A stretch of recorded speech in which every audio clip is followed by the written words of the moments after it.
തങ്ങളുടെ സ്ഥാനാർത്ഥികളുടെ പേരുകൾ വോട്ടർ പട്ടികയിൽ നിന്ന് നീക്കം ചെയ്യാൻ CPIM ശ്രമിക്കുന്നുവെന്ന കോൺഗ്രസ് ആരോപണത്തിലും സ്ഥാനാർത്ഥികളുടെ പേര് ചേർക്കാൻ പോലും കോൺഗ്രസിനാകുന്നില്ലെന്ന CPIMന്റെ പ്രത്യാരോപണത്തിലും കലുഷിതമാകുകയാണ് കേരള രാഷ്ട്രീയം.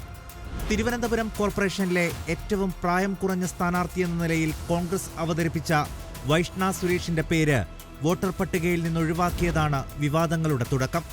വോട്ടർ പട്ടികയിൽ പേര് ചേർക്കാൻ വൈഷ്ണ നൽകിയ മേൽവിലാസം വ്യാജമാണെന്ന് ചൂണ്ടിക്കാട്ടി CPIM നൽകിയ പരാതി ഉദ്യോഗസ്ഥർ അംഗീകരിക്കുകയായിരുന്നു. ഇതോടെ പ്രശ്നം കോടതി കയറി. 24 വയസ്സുകാരിയായ യുവതിയുടെ സ്ഥാനാർത്ഥിയാകാനുള്ള അവസരം സാങ്കേതികത്വം ചൂണ്ടിക്കാട്ടി നിഷേധിക്കുന്നത് ശരിയല്ലെന്ന് നിരീക്ഷിച്ച കോടതി വൈഷ്ണയുടെ വാദങ്ങൾ പരിഗണിക്കാൻ നിർദ്ദേശിച്ചു. ഇതുപ്രകാരം വൈഷ്ണയെയും പരാതിക്കാരനായ CPIM നേതാവിനെയും പങ്കെടുപ്പിച്ച് ഹിയറിംഗ് നടത്തിയ തിരഞ്ഞെടുപ്പ് കമ്മീഷൻ നാളെ അന്തിമ തീരുമാനം വ്യക്തമാക്കുമെന്നാണ് ഒടുവിൽ ലഭിക്കുന്ന വിവരം. തിരഞ്ഞെടുപ്പ് കമ്മീഷൻ തനിക്ക് പറയാനുള്ളതെല്ലാം കേട്ടുവെന്നും അനുകൂല തീരുമാനമുണ്ടാകുമെന്ന് പ്രതീക്ഷിക്കുന്നതായും വൈഷ്ണ വ്യക്തമാക്കുന്നു. വൈഷ്ണയുടേത് കള്ളവോട്ടെന്ന നിലപാടിൽ ഉറച്ചു നിൽക്കുകയാണ് CPIM. അപ്പോൾ വളരെയധികം വിശ്വാസമുണ്ട്, നമുക്ക് അനുയോജ്യമായൊരു തീരുമാനം വരുമെന്ന് തന്നെയാണ് പ്രതീക്ഷിക്കുന്നത്. ഉറച്ചു നിൽക്കുന്നു. കള്ളവോട്ട് ചേർത്തു എന്നുള്ള പരാതി നമ്മൾ ഇലക്ഷൻ കമ്മീഷന് കൊടുത്തു. അവർ താമസിക്കുന്നത് അമ്പലമുക്കിലാണ്. കോഴിക്കോട് കോർപ്പറേഷൻ പിടിക്കാൻ മേയർ സ്ഥാനാർത്ഥിയായി കോൺഗ്രസ് ഉയർത്തിക്കാട്ടുന്ന VM വിനുവിന്റെ പേര് വോട്ടർ പട്ടികയിലില്ല എന്നതാണ് അടുത്ത വിവാദം.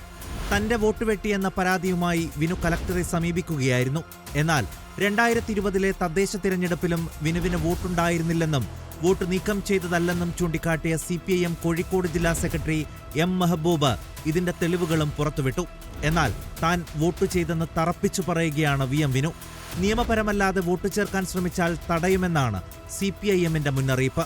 അതിനിടെ കോഴിക്കോട് കോർപ്പറേഷനിൽ കോൺഗ്രസിലെ പ്രതിസന്ധി രൂക്ഷമാക്കി മെഡിക്കൽ കോളേജ് സൗത്ത് വാർഡിലെ സ്ഥാനാർത്ഥി ബിന്ദു കമ്മനക്കണ്ടിയുടെയും പേര് വോട്ടർ പട്ടികയിലില്ലെന്ന വിവരവും പുറത്തുവന്നു. ഞാൻ 2020 വോട്ട് ചെയ്തിട്ടുണ്ട്, അതിൽ യാതൊരു മാറ്റവുമില്ല. 2020 അയാൾക്ക് വോട്ടില്ല, ഞങ്ങൾ അതിന്റെ രേഖയൊക്കെ സബ്മിറ്റ് ചെയ്തു.